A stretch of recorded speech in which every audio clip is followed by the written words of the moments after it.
Right, now this example's a wee bit different in that we normally are given the angle of the sector, and you're either asked to calculate the area of the sector or you're asked to calculate the length of the arc. This time you're given, as you normally are, given the radius, but you're actually given the length of the arc, and from that you want to actually calculate the angle of the sector. Now, as long as you know how to rearrange the subject of the formula, you're fine with these. So remember the length of arc,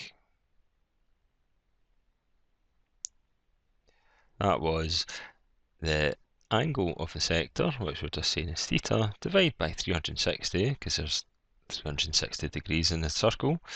Get rid of that.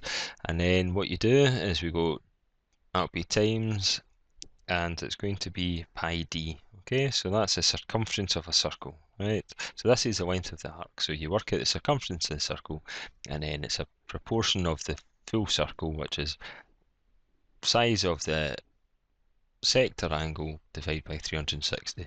So what we have to do is actually have to work this around, because we've got 12 is the length of the arc.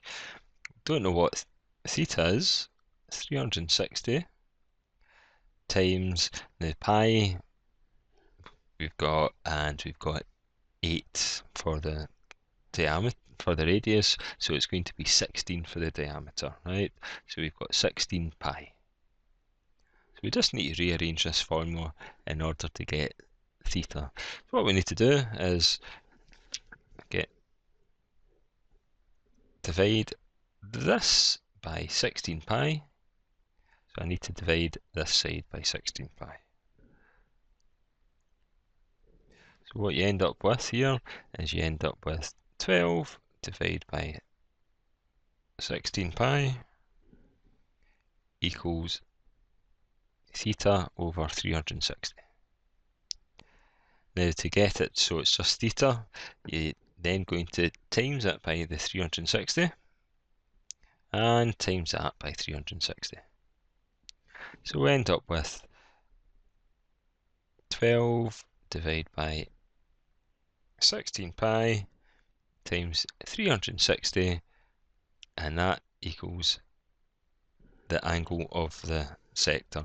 And if you put that in your calculator, you would get something such as 86 degrees. Okay, and that's the angle. Okay, so if you remember the base formula, you can then rearrange it to whatever you're needing to look for.